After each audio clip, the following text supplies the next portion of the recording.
Astaghfirullah. Alhamdulillah wassalatu wassalamu ala Rasulillah wa ala alihi wa sahbihi wa mawalah wa la hawla wa la quwwata illa billahi wa ba'du. Kita lanjutkan kajian kita, masih membahas kitab Arba'in Nawawi,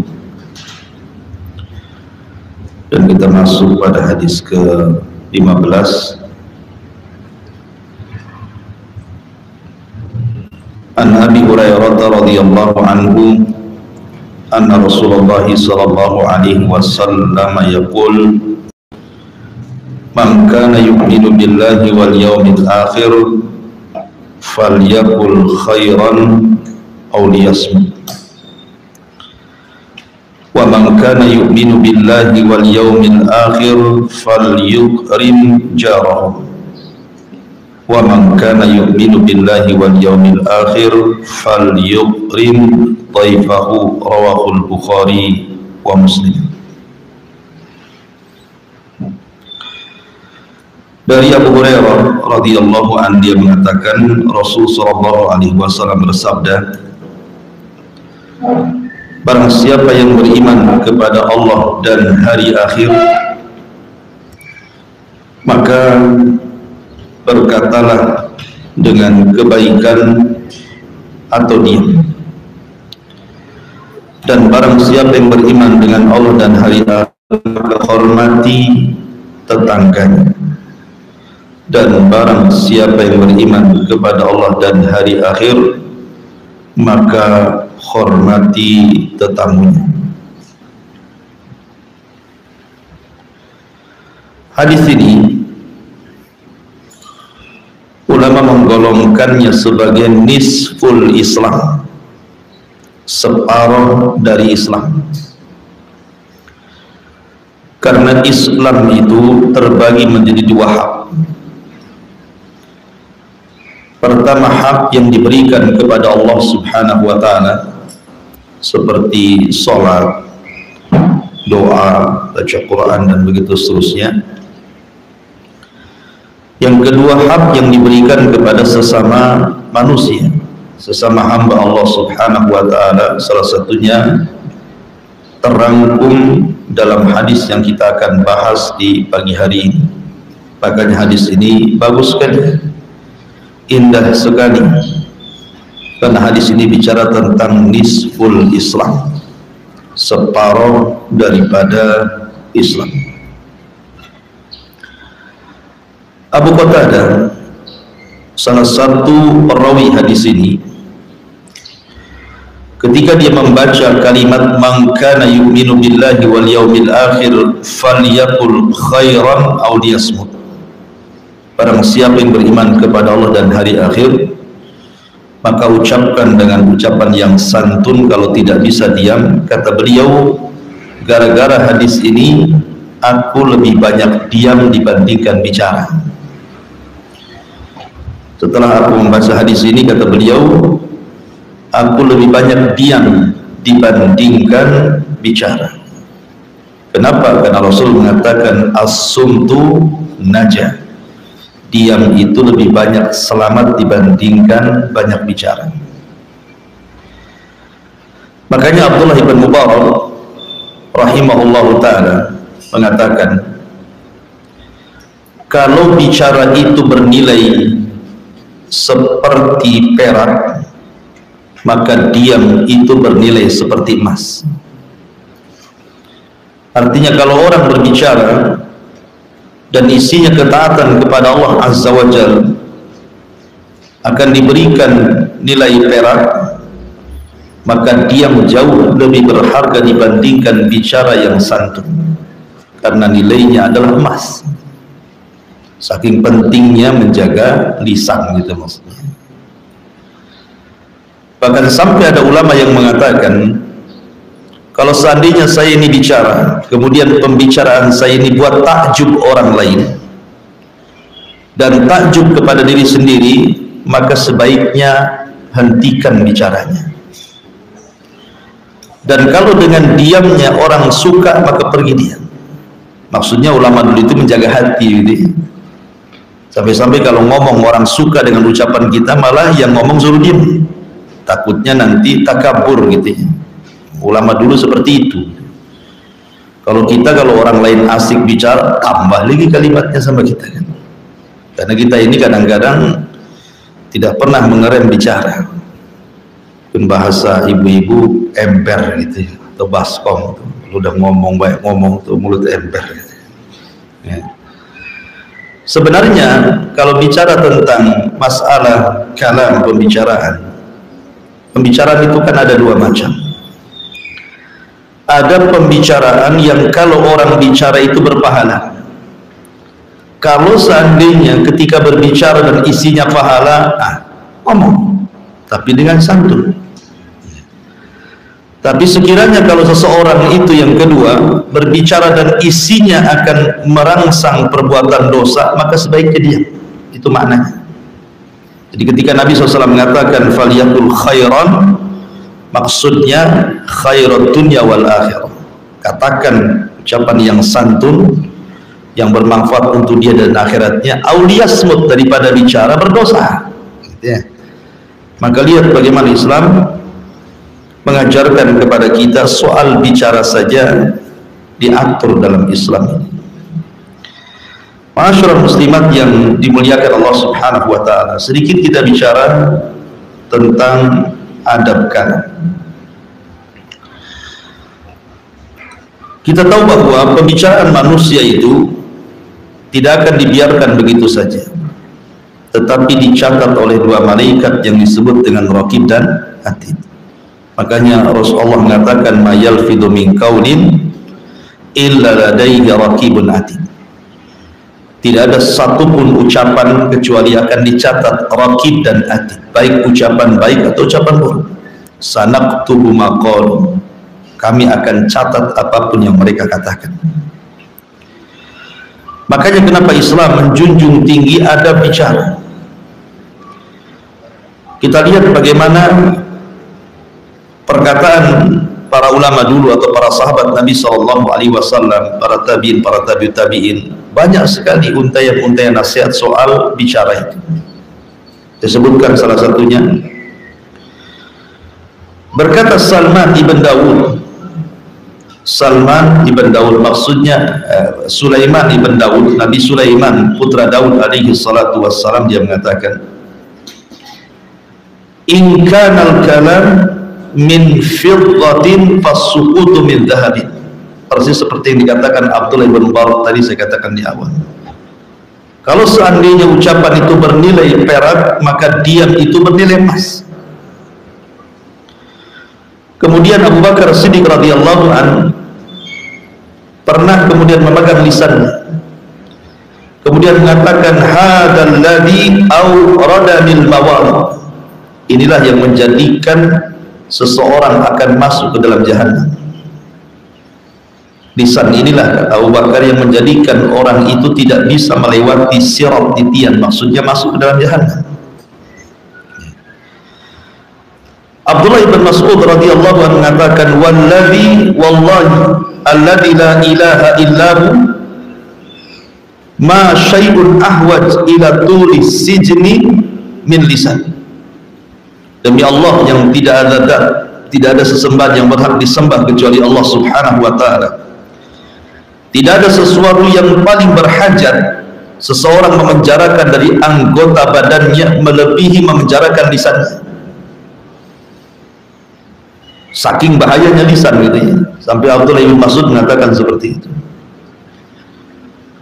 Kemudian juga Abu Darda radhiyallahu anhu mengatakan ta'allamus sumta kama ta'allamunal kalam.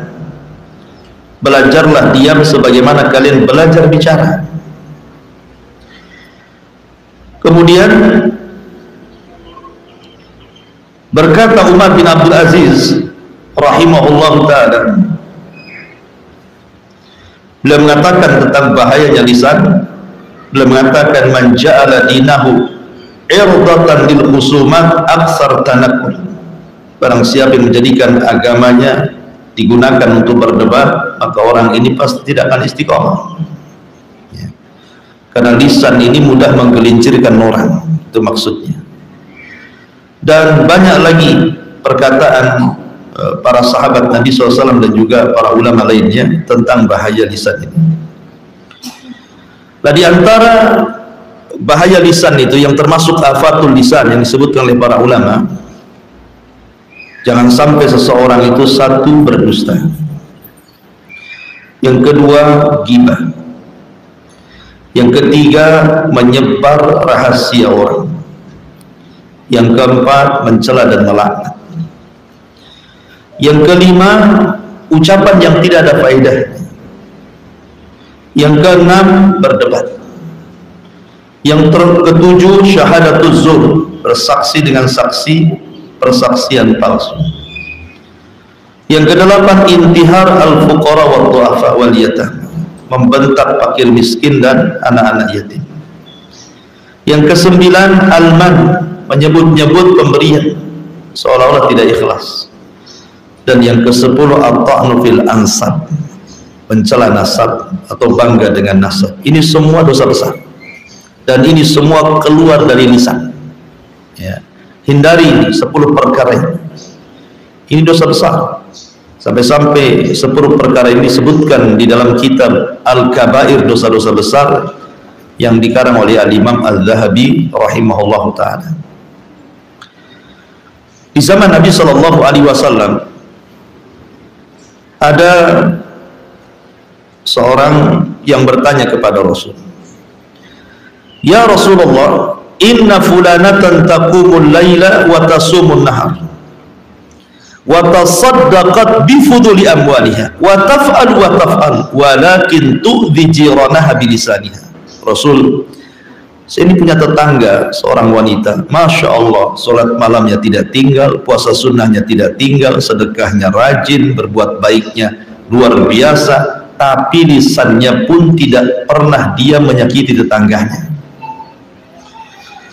Bagaimana menurutmu wanita seperti ini?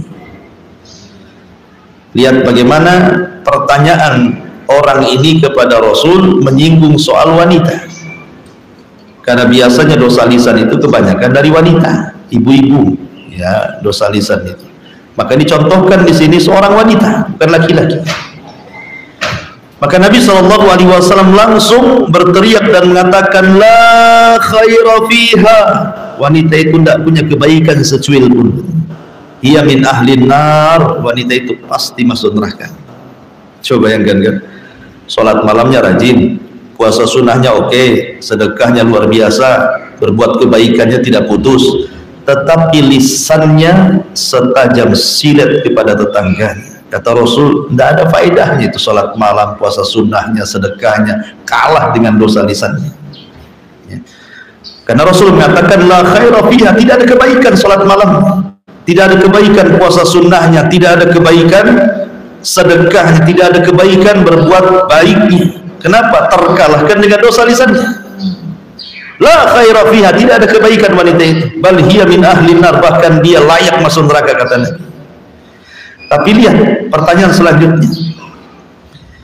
Kata Nabi SAW, ya Rasulullah, inna fulanatan la tusalli illa al-maktubah wa la tasumu illa Ramadan wa la tatasaddaq walakin la tu'dhi jiranaha bilisaniha. Rasul, ada wanita tidak sholat kecuali yang wajib-wajib saja, sunnahnya jarang. Ada seorang wanita jarang berpuasa kecuali Ramadannya dia jaga, dan dia pun tidak pernah bersedekah dan jarang berbuat baik, tapi dia jaga lisannya, dia tidak pernah menyakiti tetangganya. Nabi mengatakan apa? Hiya min ahlil jannah. Ini wanita termasuk penduduk surga. Dari sini kita mengetahui bahwa dosa lisan mengalahkan amalan sunnah. Dosa lisan itu bisa mengalahkan amalan sunnah. Tetapi orang yang menjaga lisan bisa mengalahkan amalan sunnah. Karena orang ini, wanita yang satunya kan ini kurang sunnahnya, sholat malamnya jarang, puasa sunnahnya tidak, gitu ya, sedekahnya pun tidak juga, tapi dia berusaha menjaga lisannya. Kata Rasul, dia termasuk penduduk surga. Luar biasa, ya.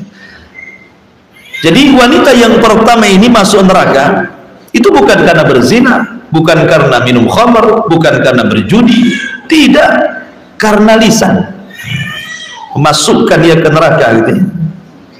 Dan yang satu juga sama, dia masuk surga bukan karena dia beramal amalan besar, sholat malam pun tidak gitu ya, puasa sunnah pun tidak, dia yang wajib-wajib saja, tetapi rupanya keutamaan menjaga lisan mengantarkan dia masuk ke dalam surga. Makanya Rasul mengatakan, man kana yu'minu billahi wal yaumil akhir falyakul khairan aw liyasmut. Barang siapa yang beriman kepada Allah dan hari akhir, maka ucapkan yang santun, kalau tidak bisa maka sebaiknya diam. Ma'asyiral muslimat yang dimuliakan Allah Subhanahu wa taala. Lalu apa dan bagaimana adab bicara itu sebenarnya? Maka yang pertama, la yatakallam illa fihi naf'un. Tidak boleh bicara kecuali di dalamnya ada manfaat. Ini satu. Coba pikir dulu, kalau saya ngomong ini ada manfaatnya tidak? Itu maksudnya. Ini yang pertama. Yang kedua, menjaga dan memilih waktu yang tepat untuk bicara.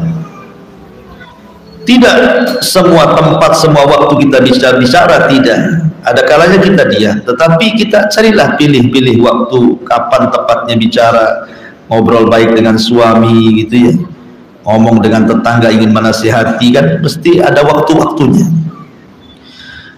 Kemudian juga yang nomor 3, langsung kepada pokok pembicaraan. Kalau bisa itu to the point, tetapi dengan bahasa santun. Kadang ada orang mutar-mutar yang diajak bicara aja pusing akhirnya kan itu. Kamu ini ngomong apa kan itu. Kemudian yang keempat, memilih bahasa. Memilih bahasa ini penting gitu. Apalagi di beberapa daerah itu kan ada mufradat yang mungkin kalau sama mungkin itu ya maknanya, tetapi kalau yang disebut ini kasar sekali, ini halus sekali gitu ya. Kan ada dalam setiap adat daerah itu bahasa-bahasa yang santun, yang setengah santun, yang kasar itu. Maka pilih yang santun. Kemudian juga adamul mughalati fil madhi. Jangan terlampau memuji seseorang. Ya, kalau ngomong, kalau hendak kita suka dengan seorang itu jangan memuji melampau. Karena memuji melampau itu bisa menjadikan orang yang dipuji itu jadinya takabur, dan kita yang memancing dia takabur, akan dosa juga jadinya kita. Kemudian juga jangan sekali-kali berbicara itu yang membuat manusia murka,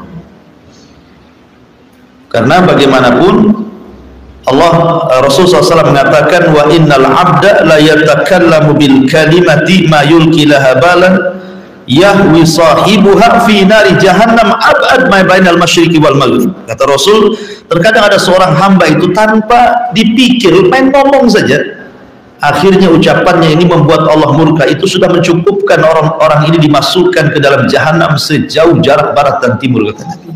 Makanya juga harus dipikirkan juga ya, jangan asal ngomong gitu, jangan sampai menyakiti orang, karena satu kalimat yang menyakiti orang itu sudah mencukupkan orang masuk neraka. Kemudian juga berikan muqaddimah saat bicara, minimalnya senyum dulu atau apa. Kan ada orang kalau lagi marah itu yang dihadapkan tuh udah muka seram dulu kan. Ya ada muqaddimahnya lah bicara itu, senyum dulu, wajahnya agak menakutkan baru ngomong, jadi enak bicaranya ya. Termasuk juga sebisa mungkin apa yang kita katakan itu kalau bentuknya nasihat sudah kita amalkan. Dan kalau itu bentuknya nasihat seolah-olah ibu bicara dengan cermin, nah seperti itulah ibu bicara dengan orang. Berarti kita sedang menasihati secara tidak langsung diri sendiri, kayak ibu di cermin terus ngomong sama cermin, itu kan nasihati diri sendiri. Nah, anggaplah orang yang nasihati itu seperti kita dalam cermin ya. Kemudian berusaha menutupi aibnya. Ini yang pertama, man kana yu'minu billahi wal yaumil akhir falyakul khairan aw liyasmut. Kemudian yang kedua, kata Nabi SAW, man kana yu'minu billahi wal yaumil akhir falyukrim jarah. Barang siapa yang beriman dengan Allah dan hari akhir, maka hormati tetangganya. Bicara tentang tetangga, kita tahu bahwa banyak di antara sekarang ini tidak paham hak yang bicara tentang tetangga itu. Padahal Nabi SAW sampai mengatakan, mazala Jibril yusini bil jar hatta dhanantu annahu sayuwarisuhu. Jadi Jibril itu selalu datang mengingatkan diriku, kata Rasul, jaga tetangga, jaga tetangga. Hampir-hampir aku sangka tetangga itu jadi ahli waris. Ya. Saking seringnya Jibril gitu ya, mengingatkan Nabi SAW tentang hak tetangga. Dan ingat, tetangga semakin dekat dengan rumah kita berarti semakin banyak haknya. Tetangga yang jauh berarti semakin sedikit haknya. Jadi makin dekat, makin nempel di rumah kita berarti makin besar haknya. Aneh di zaman sekarang ini. Terkadang ada tetangga yang nempel rumah musuhan sama dia, tetapi tetangga yang jauh baik pula sama dia. Karena ada yang gitu tuh. Ya. Padahal justru semakin dekat tetangga itu semakin besar haknya itu daripada tetangga yang jauh. Ya. Makanya kenapa Nabi SAW itu mewanti-wanti soal tetangga ini, sampai-sampai Nabi SAW mengatakan kepada Abi Dzar Al-Ghifari itu, ya Abu Dzar, idza tabakhta maraqatan faksir ma'aha wa ta'ahad jiranaka. Wahai Abu Dzar, kalau engkau masak sayur, perbanyak kuahnya, bagi-bagi tetangga. Ini kinayah, maksudnya begini, maksudnya Rasul itu dalam hadis ini bukan berarti ditiru, wah kalau gitu kita masak sayur asam satu ong gitu ya, bukan itu maksudnya. Ini kan nasihat Rasul, ya kan? Maksudnya kalimat wa ta'ahad jiranaka ini syahidnya di sini, memberi hadiah kepada tetangga. Bukan lafaz yang pertamanya, kata Nabi kalau masak diperbanyak kuahnya, banyaknya kuahnya gitu kan, ayamnya satu sayap, kuahnya satu tong, itu mana tuh, kebagian lagi gitu ya. Artinya bukan itunya, tapi kalimat wa ta'ahad jiranakanya itu, hendaklah bagikan hadiah.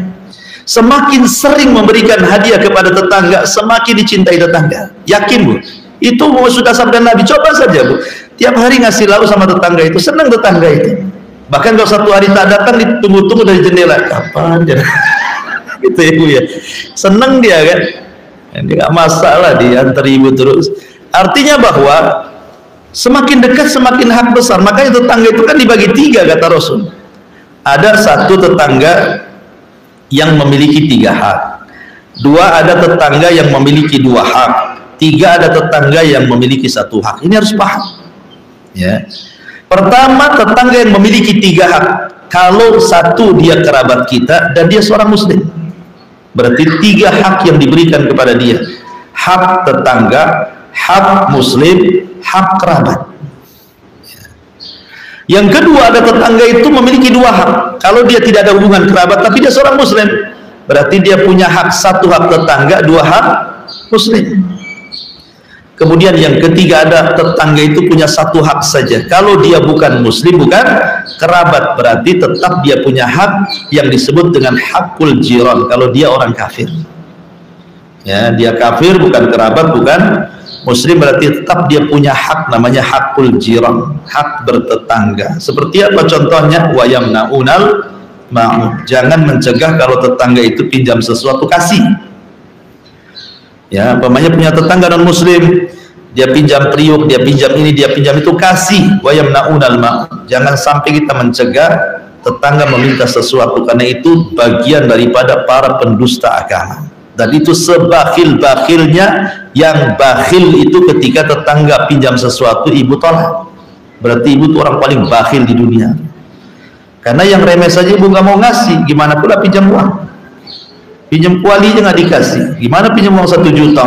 Kemana-mana alasannya ya. Jadi tetangga itu terbagi menjadi 3 tadi, dan semakin dekat semakin besar haknya. Termasuk juga jangan merobek hak bertetangga, karena dosanya besar ya.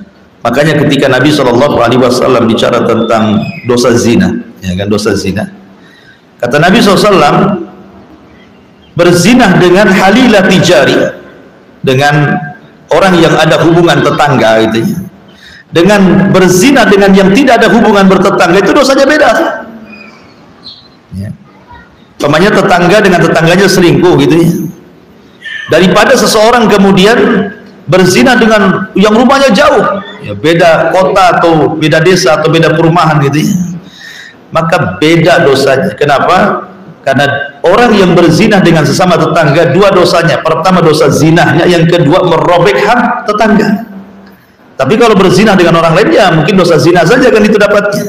Tapi kalau sudah bertetangga itu ada hak tetangga, jangan dirobek di situ. Hak bertetangga, makanya dari dosa saja sudah tampak. Ma'asyiral muslimin yang muslimat yang dimuliakan Allah Azza wa Jalla. Aisyah radhiyallahu anha qalat, dia mengatakan, "Qultu ya Rasulullah, innali jarataini fa ila ayyihima ahdi." Rasul, saya ini punya dua tetangga. Ini kira-kira kemana hadiah yang saya harus berikan, karena cuma satu. Kemana nih saya berikan hadiah ini? Maka Nabi SAW mengatakan, ila aqrabihima, cari yang paling dekat. Nah, umpamanya ini ibu rumahnya di sini, ini tetangga yang nempel kopel di sini, yang paling dekat inilah yang dikasihkan. Jangan yang jauh dulu, yang dekat dulu.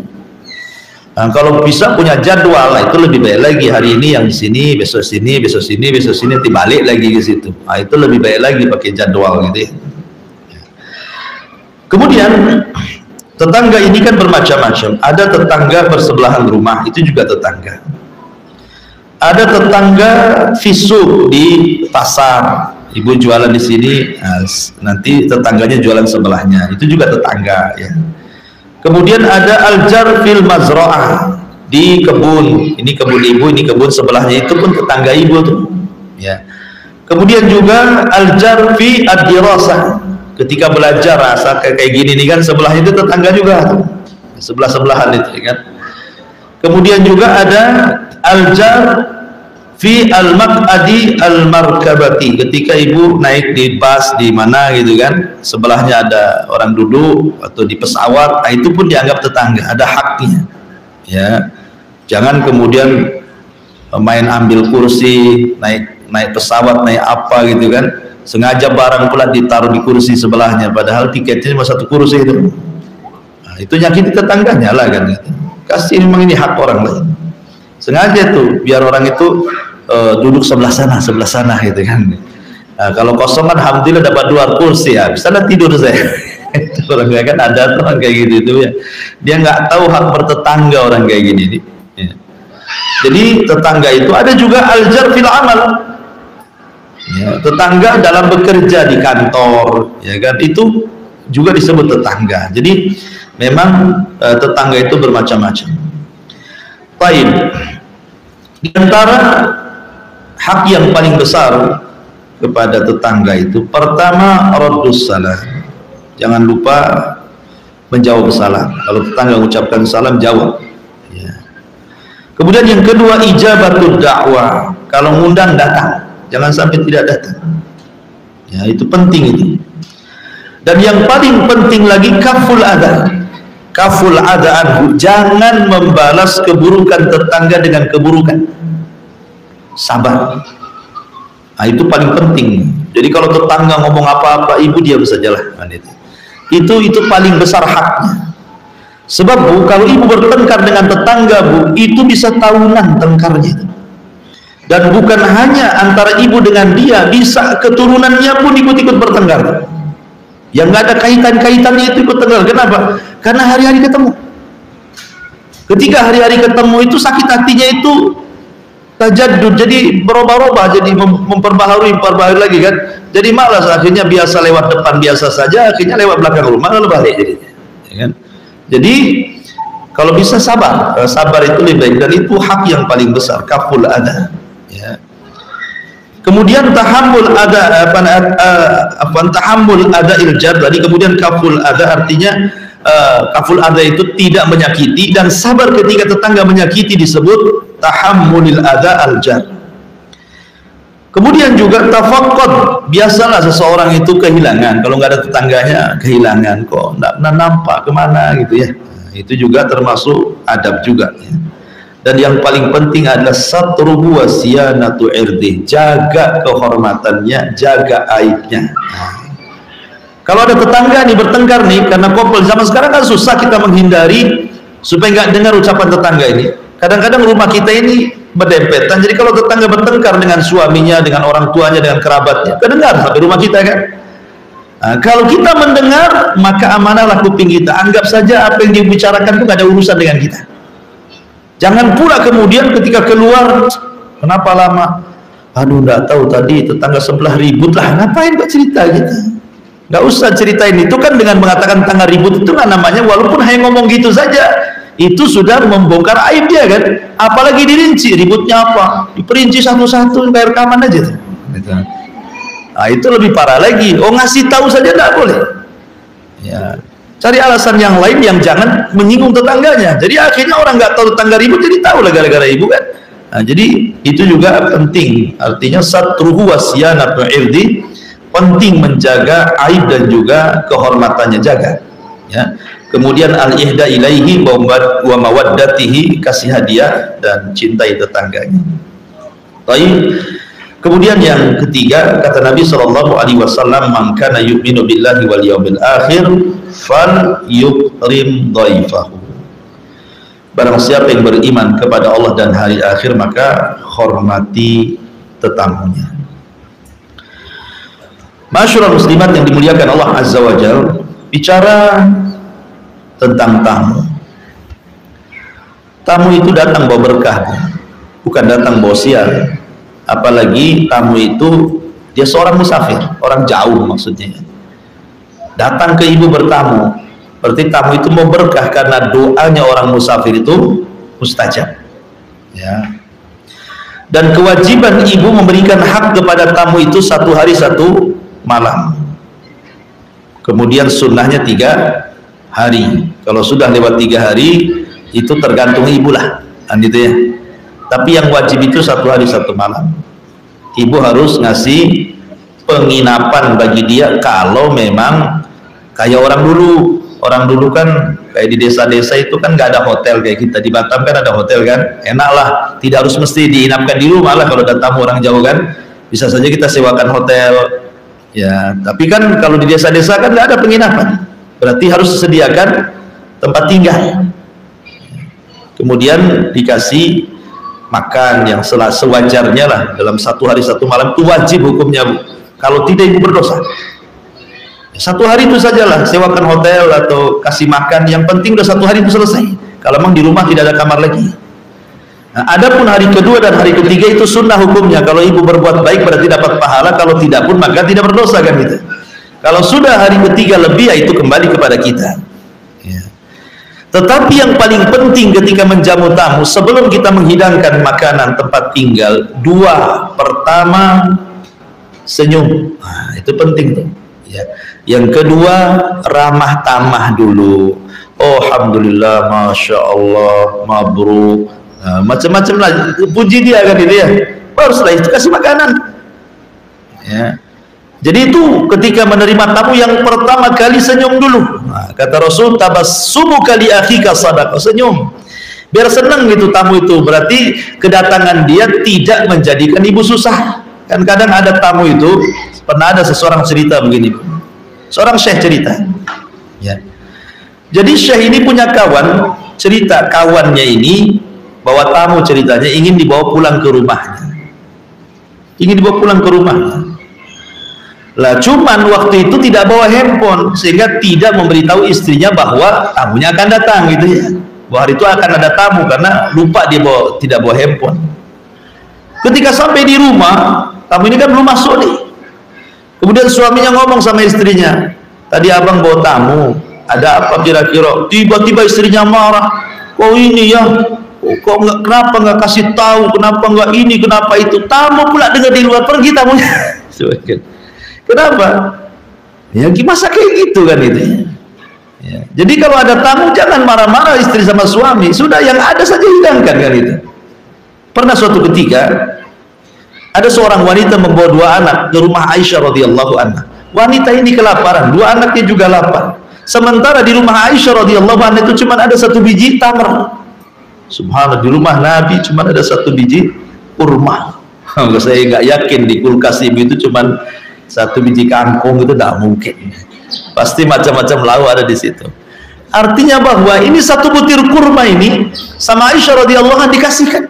Memang itu yang ada, apalagi kan? Tidak usah takalluf gitu. 1 biji kurma akhirnya dibalas sama ibu itu, yang 1 dikasihkan anaknya, yang 1 dikasihkan anak 1. Sampai seperti itu. Itu rumah Nabi itu. Jadi tidak perlu takalluf. Ya kalau sudah ada tamu langsung sambut. Ya kalau dia mau nunggu ibu masak, alhamdulillah gitu. Apalagi sekarang main instan, semua pakai instan sekarang kan. Mie goreng instan, mie goreng rebus instan, semua pakai instan sekarang. Nah, sekarang lebih enak lagi, COD lagi. Tunggu sebentar, tek datanglah COD itu, bayar di tempat. Nah, apalagi lebih mudah lagi kok sekarang ini. Jadi memudahkan untuk menjamu tamu. Walaupun demikian terkadang kita tidak paham hak tamu itu. Nabi itu suatu ketika ada tamu. Akhirnya Nabi SAW mengutus Anas bin Malik radhiyallahu untuk mengecek semua rumah istrinya. Ada makanan enggak? Subhanallah, dari 9 rumah istri Nabi dicek satu-satu sama Anas bin Malik pembantu Rasul itu. Tidak ada satupun makanan di rumahnya. 9 istrinya nggak ada rumah makanan, luar biasa. Akhirnya Anas bin Malik ngomong, Rasul, saya sudah mengecek 9 rumah, ternyata tidak ada yang bisa dimakan di rumah. Maka Rasul berdiri mengatakan, siapa yang mau menjamu tamu Rasulullah? Wa qama rajulun minal ansar. Tegak seorang laki-laki dari Ansar. Ada yang mengatakan Jabir bin Abdullah radhiyallahu anhu. Jabir ini tanpa pikir, di rumahnya ada makan, nggak ada makan, main bangkit saja saya wahai Rasul. Akhirnya kemudian Jabir pulang dulu ke rumahnya. Kemudian dia mengatakan kepada istrinya, wahai istriku, tadi sesudah janji ingin menjamu tamu Nabi. Hal indakum syai'un, adakah sesuatu yang bisa dimakan? Kata istrinya, tidak ada, illa qut sibyan, kecuali makanan untuk anak kita. Ya. Tetapi suaminya mengatakan, ya sudah, kalau memang itu qutus sibyan, itu makanan untuk anak, begini saja. Nanti sebentar lagi tamu akan datang, kau buat anakmu capek, kau buat main sehingga lupa dia lapar sampai tidur gitu. Nah, dibuat supaya kayak gitu. Supaya jangan ingat makan. Gimana caranya? Terserah kamu, pandai-pandai kamu lah kan itu. Nanti kalau tamu datang karena malam-malam kan itu peristiwanya, kamu pura-pura aja benerin lampu itu, kau tiup lampunya, bilang aja lampunya rusak, biar tamu jangan lihat gitu. Sampai seperti itu loh, sahabat itu membuat siasat gitu ya, karena tidak ada apa-apa yang bisa dimakan. Sementara kalau tamunya melihat cuma ada makanan sedikit kan bisa saja tamunya nggak enak kan gitu ya. Tapi gimana Jabir itu supaya tamunya enak? Dia ngomong sama istrinya, buat anakmu tidur, bagaimana caranya? Jangan dimakan. Buat lampu itu mati, bagaimana caranya supaya tamu tidak melihat kita. Sampai seperti itu menghargai tamu itu sahabat tuh. Jadi akhirnya kemudian malam itu dia menjamu tamu. Besok harinya Nabi SAW turun wahyu kepada Jabir bin Abdullah radhiyallahu wa yu'thiruna ala anfusihim walau kana bihim khasasah. Begitulah sifat para sahabat, mendahulukan orang lain padahal dirinya sendiri sangat memerlukan. Sampai seperti itu ya. Sahabat itu menjamu tamu. Taib. Adapun berkaitan dengan adab masalah memuliakan tamu ini. Pertama, saya sebutkan dulu keutamaannya. Satu, keutamaan menjamu tamu itu sababun linailit taufiq minallah. Ibu akan mendapatkan taufik dari Allah Subhanahu wa ta'ala. Ingat ketika Nabi SAW mendapatkan wahyu, kemudian melihat Jibril dalam bentuk asli, kemudian ketakutan luar biasa kan. Akhirnya Khadijah radhiyallahu anha menghibur Nabi kan, dan mengatakan, orang sepertimu tidak akan dihinakan Allah. Kenapa? Karena salah satunya karena engkau suka jamu tamu kan, itu ya perkataan Khadijah kepada Rasul itu. Artinya orang yang menjamu tamu tidak akan dirugikan hidupnya, tidak akan dihinakan Allah, sebagaimana perkataan Khadijah kepada Rasul, wallahi la yuhzikallahu abada, orang sepertimu loh tidak mungkin dihinakan Allah. Kemudian Khadijah menyebutkan kebaikan Rasul sampai menyebutkan wa tuqrim dhaif, karena engkau suka menjamu tamu. Maka orang yang suka menjamu tamu akan dapat taufik dan tidak akan dihinakan Allah. Yang kedua, sabar lidukhulil jannah. Jelas itu sebab masuk surga. Karena ada hadis Rasul yang mengatakan, ya ayuhan nas Abshus salam wa at'imut ta'am wasallu wan nasu niyam tadkhulul jannata bisalam. Kata Nabi SAW, wahai manusia, sebarkan salam, kasih makan. Kasih makan ya maksudnya bisa ke fakir miskin, bisa ke anak yatim, bisa ke tamu gitu ya. Kemudian sholatlah dan manusia tertidur, kamu akan masuk surga dengan selamat. Jadi memberikan jamuan kepada tamu salah satu sebab surga. Dan ini khutbah pertama Rasul ketika sampai dari Makkah ke Madinah. Ini khutbah pertama yang Rasul katakan, wahai manusia, sebarkan salam, kasih makan, sholatlah, di saat manusia tidur kalian akan masuk surga dengan selamat. Kemudian yang nomor 3, sebab mendapatkan kamar-kamar khusus di surga. Bukan hanya masuk surga, dapat kamar lagi di surga. Ketika Nabi SAW menyebutkan tentang kamar surga yang terbuat dari cermin yang bisa dilihat dari luar dan dalam gitu ya, kemudian orang-orang menyangka bahwa itu khusus untuk para nabi. Kata Rasul, bukan. Kamar-kamar itu dikhususkan pertama liman atabal kalam, bagi orang yang santun bicaranya, sama tamu santun ya. Kemudian wa it'am at-ta'am, memberi makan tamu fakir miskin dan yang lain. Wa shalla lillahi bil laili wan nasu niyam, salat di malam hari sementara manusia sedang tertidur. Maka kata Nabi SAW, 3 perkara ini seseorang bisa mendapatkan kamar-kamar indah di surga. Termasuk juga yang keempat, menjamu tamu salah satu adalah perkara yang sangat mahbubun ilallah, sangat dicintai oleh Allah Subhanahu wa ta'ala. Di antara adabnya satu, anna haqqad dhiyafa salasata ayyam, hak tamu itu 3 hari, wajib 1 hari, 2 harinya sunnah. Tapi ada yang mengatakan bahwa ini hak ahli Qur'an, artinya yang dimaksud tamu itu tidak semua tamu. Maksudnya tamu, dikatakan tamu itu kalau datang dalam jarak safar, itu disebut tamu, Bu. Ya, orang Tanjung Pinang, orang Tanjung Balai datang ke Batam, itu disebut tamu. Karena apa? Sudah masuk masafah safar. Ya kan, kalau dari Pinang ke sini kan sudah boleh jamak, boleh kosong. Berarti tamu. Oh, kalau tetangga dua rumah bukan tamu datang ke ibu. Ya, saya ingin bertamu lah ke sebelah, mau nginep di sebelah, kan hak saya 3 hari. Enak kali, karena nggak ada makanan di rumahnya, saya mau bertamu sama dia aja lah, biar makan 3 hari tempat dia kan. Bukan tamu satu Batam, ini Batam bukan tamu. Tamu itu yang ada jarak safar maksudnya. Itu disebut tamu namanya ya. Kemudian yang kedua, alla yatakallaf al-mudid li dhaifihi ma laysa indah. Jangan membebankan seseorang kepada tetamunya apa yang dia tidak miliki. Jadi tidak perlulah seseorang itu istilahnya karena tidak punya apa-apa akhirnya tidak mau jamu tamu. Tidak maulah, janganlah ke rumah saya. Nah, alasannya nggak ada apa-apa di rumahnya kan. Jangan, datang saja gitu. Apa yang ada itulah yang ibu berikan. Tidak usah takalluf gitu kan. Ya. Makanya Nabi SAW ketika bertamu kepada rumah Abu Haitham ibn Tiham bersama Abu Bakar dan Umar, dia datang. Kemudian Abu Haitham itu kan karena tamunya orang besar, Nabi, Abu Bakar, Umar, ini kan tamu hebat-hebat kan. Dia langsung ambil pisau, mau ngambil kambing yang paling besar, kambing pejantan itu. Kata Rasul, iya kawal halu, jangan itu katanya. Yang ini saja kata Rasul, yang kurus-kurus ini saja. Nah, ini tamu yang seperti ini tahu diri ibu namanya. Nah, ibu jadi gitu, jadi tamu pun ada hak juga. Ya, kalau sudah tahu tuan rumahnya sibuk, ibu langsung komen, enggak usah apa-apa gitu ya, walaupun sebenarnya matinya nggak apa-apa, mau keluarkan aja.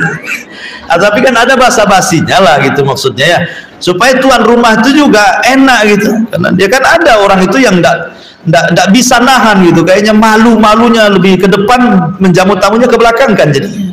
Akhirnya karena malunya lebih besar, enggak jamu tamu jadinya. Ya, jadi itu penting, jangan takalluf. Ya. Kemudian juga tahniatul baiti listiqbalid duyur idza hadaru, berusaha untuk mengucapkan tahniah, selamat datang. Ya, ngomong baik lah, doa gitu.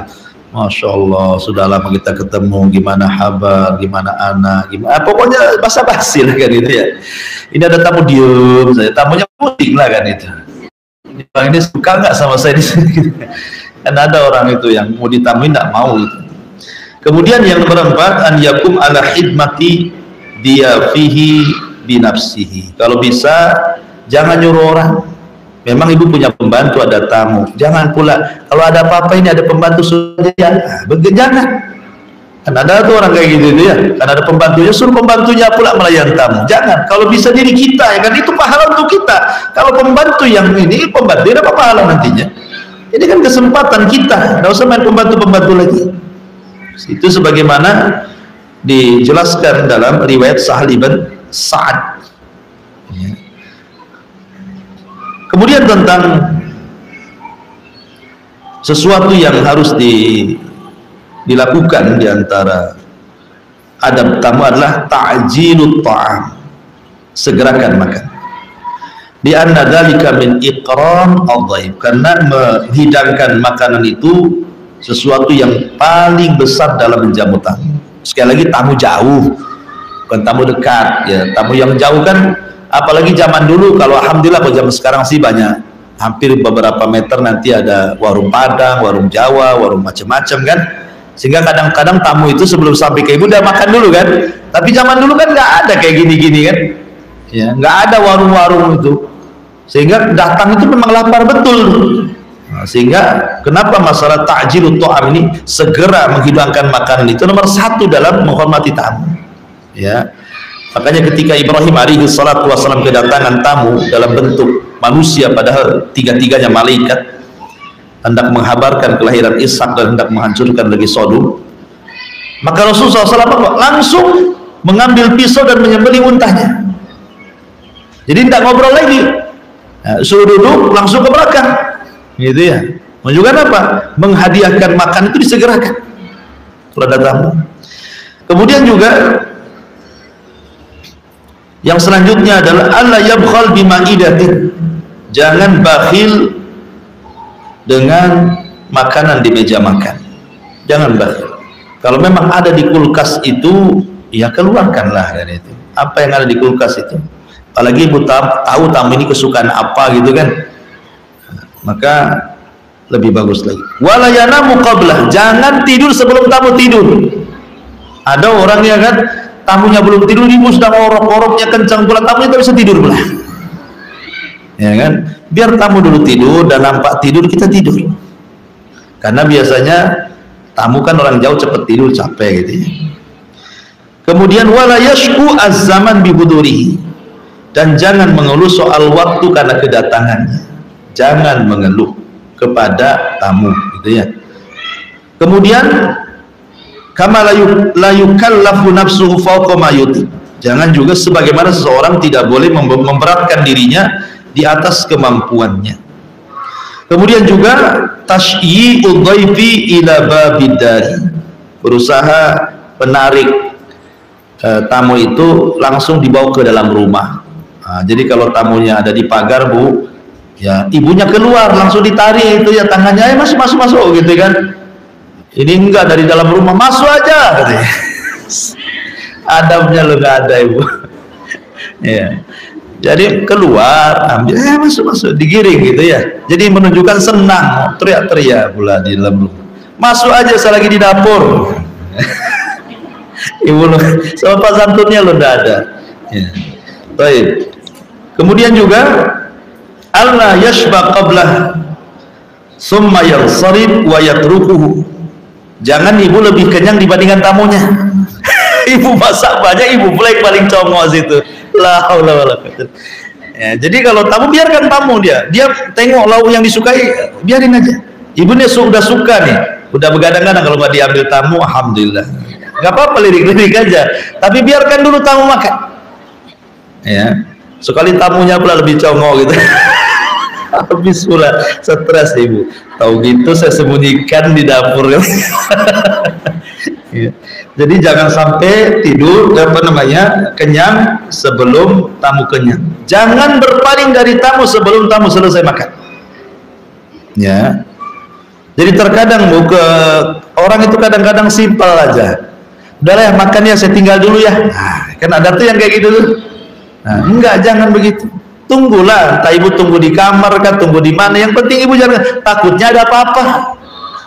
Nanti lagi makan ikan banyak duri, keselak, pusing dia kan gitu. Ibu nggak ada di situ. Jadi jangan sampai kemudian meninggalkan tamu sampai dia betul-betul selesai makan. Kemudian juga kama qala Ats-Tsauri, idza zadaka akhuka fala taqul lahu atakul. Sufyan Ats-Tsauri mengatakan, apabila saudaramu, tamumu ziarah kepadamu, jangan kau katakan mau makan, jangan. Atasyrab, mau minum, jangan. Tapi sediakan makan, sediakan minum. Soal dia mau makan mau minum urusan dia. Tapi jangan ditanya. Ya, ini kan kebiasaan kita kan tanya kan. Udah makan? Kalau udah makan alhamdulillah, tak robek lah dompet nih.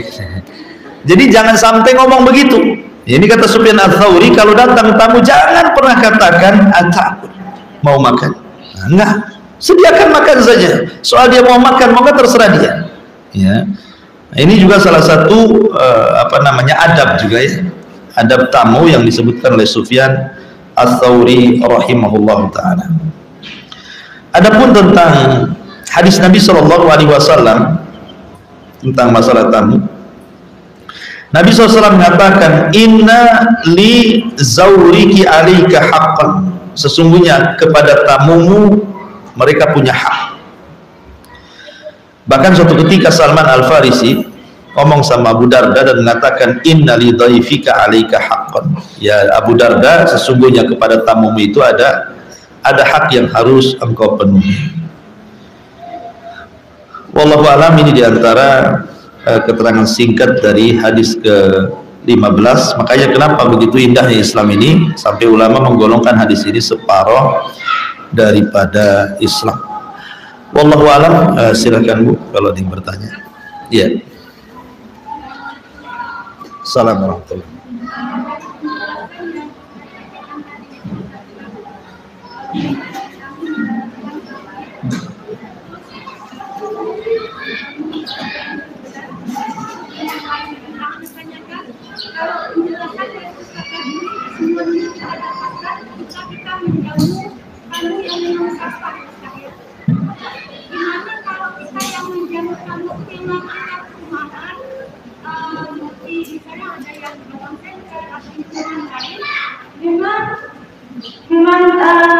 Mereka itu jauh dan istilahnya kalau rumah kita itu lama gitu. Apakah pahala yang kita dapatkan itu sama dengan hadis yang meninggal?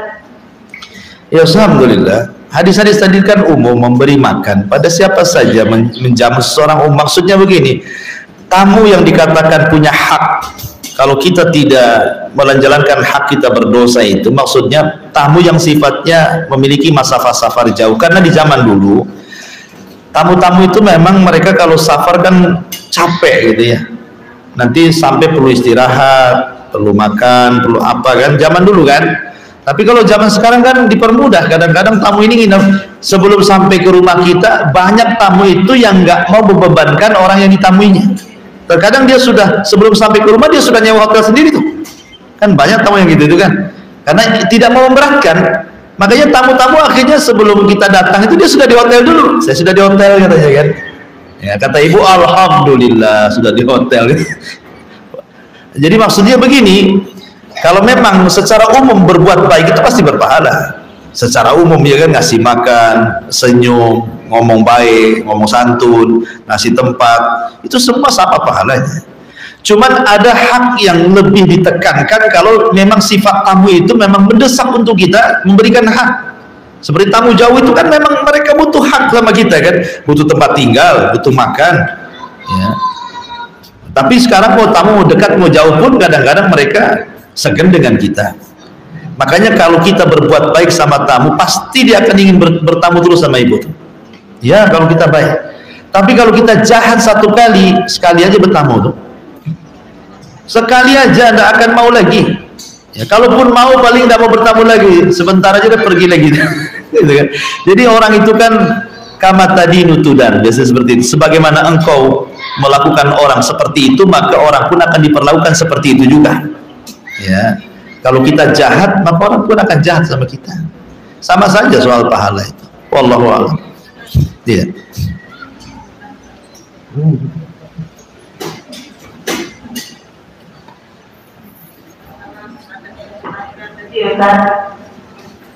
Ketika tetangga kita itu salah satu hak dari kita non-muslim,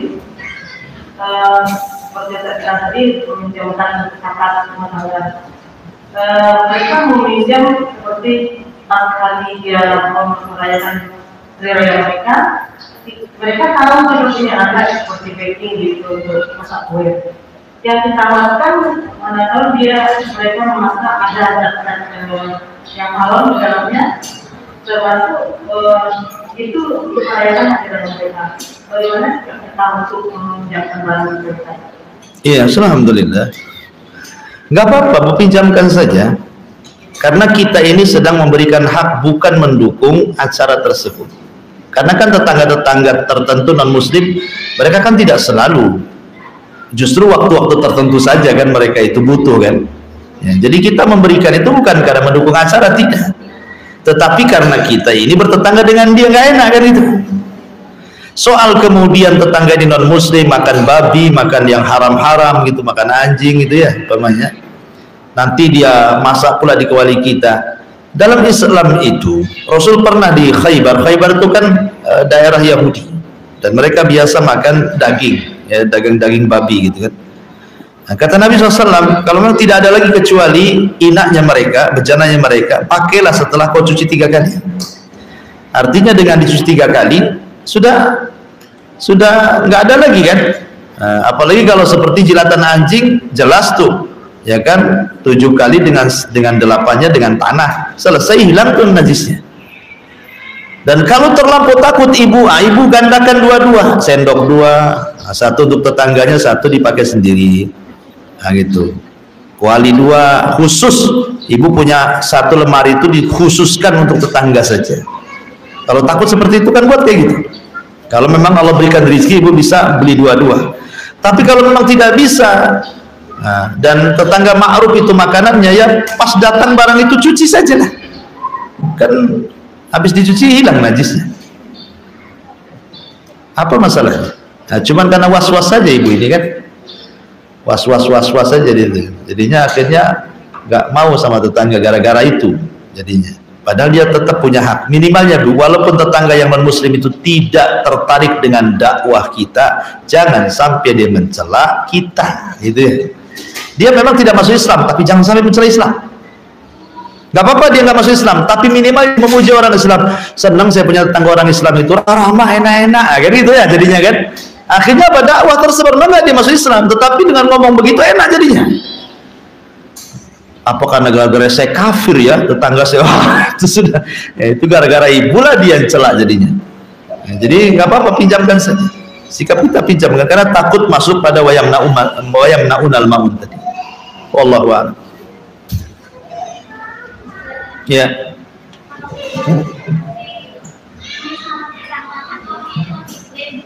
Nggak dengar oh pakai itu. Ah.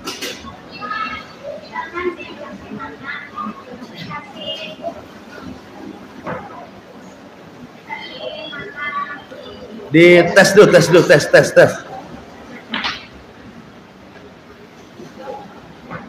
Iya, secara begini pengalaman sama kita kan dikasih makan sama orang Nasrani, jangan sama asal semakin kayak ada dikasih beli gitu kan, namanya makan itu kamu juga ya. Oh, tetangga non muslim. Iya, ada salah semakin kayak ada juga Nasrani. Terus dimakan, kita kan nggak ada yang bilang itu kan sering makan babi anjing. Terus itu maksudnya itu jadi haram atau tidak itu jadi makan jalannya itu. Karena ada kebanyakan orang itu nggak mau dibuatnya sama dia itu alasannya sama mereka itu jalannya itu sering kena babi makanan itu. Iya. itu. Kalau kita enggak, pikirannya sudah dicuci menurut kita. Iya. Jadi pertanyaannya, boleh enggak dikasih makan mie dari tetangga kemudian kita makan? Ya, tapi kan caranya semacam kayak ada. Iya, paham. Iya. Ya, alhamdulillah. Makanan itu ada dua.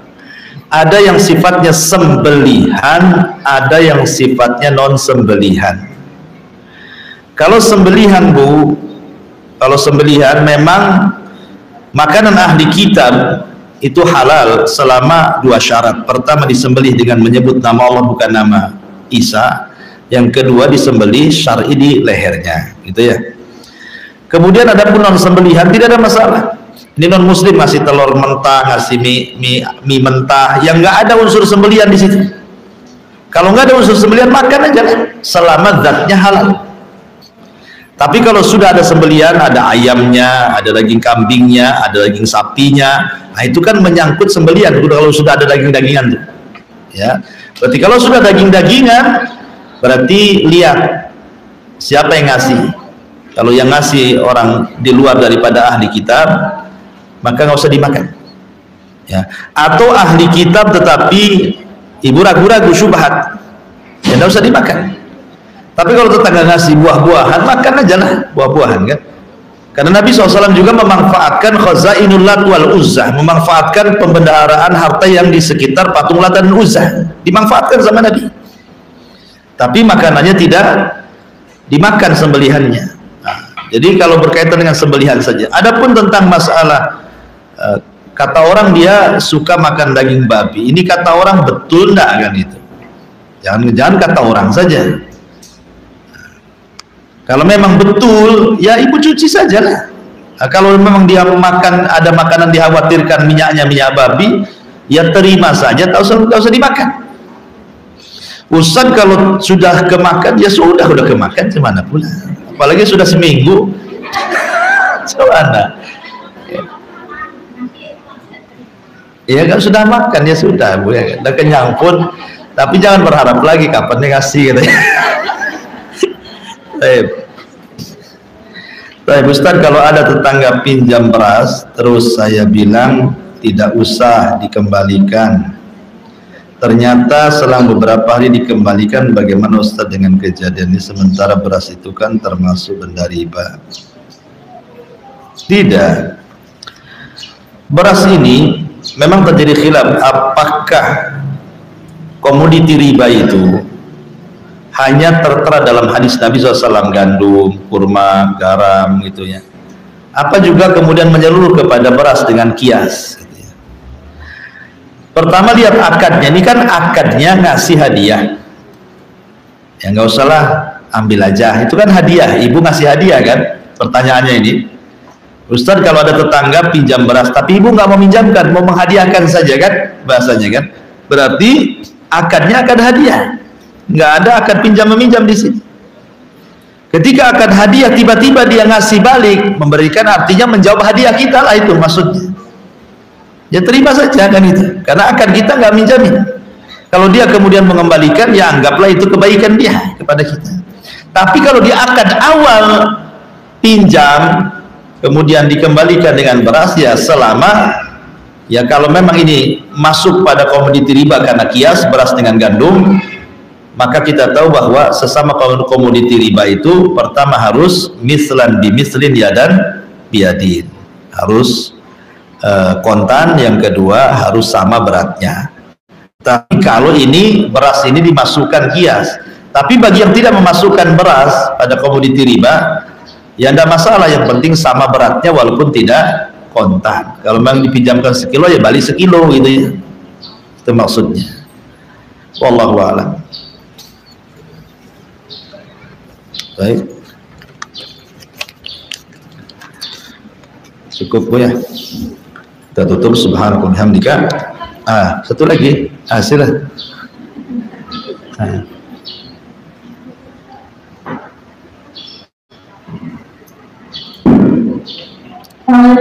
Waalaikumsalam. Kalau misalnya kita menjauh tamu, terus tamunya bilang udah rumah nggak apa-apa, kita tidak turun menjauh atau Tamunya menolak dijamu gitu ya. Ya jangan lihat tamunya menolak, tetap kita berbuat baik sama tamu. Makanya tadi kata Sufyan Ats-Tsauri, jangan pernah bertanya kepada tamu mau makan apa, mau minum apa. Kan itu ya, kata Sufyan Ats-Tsauri. Tetapi sediakan makan, sediakan minum. Soal dia tidak makan, tidak minum, urusan dia. Ibrahim tetap menyediakan, tamunya nggak makan. Sudah disediakan makanan enak sama Nabi Ibrahim, nggak ada satu tamunya yang makan. Tidak makan daging, tidak minum. Ya gimana malaikat tamunya? Ya kan? Kan malaikat tamunya menjelma manusia, tapi Ibrahim tetap itu menyediakan tuh semua makanannya. Lihat makanan pun tidak malaikat, yang dilihat wajahnya Ibrahim. Ketakutanlah Ibrahim ini. Oh, dikasih makan yang dilihat wajahnya, dikasih minum dilihat wajahnya. Sementara Ibrahim sudah tua, ini tamu muda-muda, jangan jahat kan itu ya. Akhirnya kemudian baru tahu setelah itu malaikat. Tapi lihat adabnya di sini. Udah kasih aja semua. Toh kalaupun tamu pergi ya kita juga yang makan tuan rumah. Masih bisa dimakan sendiri gitu. Kalau memang tidak habis sedekahkan ke tetangga, fakir miskin. Gak ada masalah. Jadi kewajiban kita tetap menjamu tamu. Soal tamu itu, oh nggak usah itu basa-basi dalam hatinya, nggak apa-apa gitu itu. Gitu ya. Dan kalau bisa terbaik Ibu ya, terbaik. Maksudnya begini, ini tamu jauh nampaknya haus ini. Ibu kalau orang cerdas itu pasti Ibu bisa memperkirakan. Nah, ini kalau dikasih aqua gelas nggak hilang hausnya nih. Gitu kan, jangan. Ini harus dikasih jus ini kan gitu ya. Jadi kalau orang cerdas kan dia akan tahu kondisi tamu ini suka apa kan. Nah, ini enggak, tamu paling ini aqua gelas. Ya kan? Makanannya goreng bakwan, aduh. Baik, subhanallah bihamdika, asyhadu an la ilaha illa anta astaghfiruka wa atubu ilaik. Allahu ta'ala.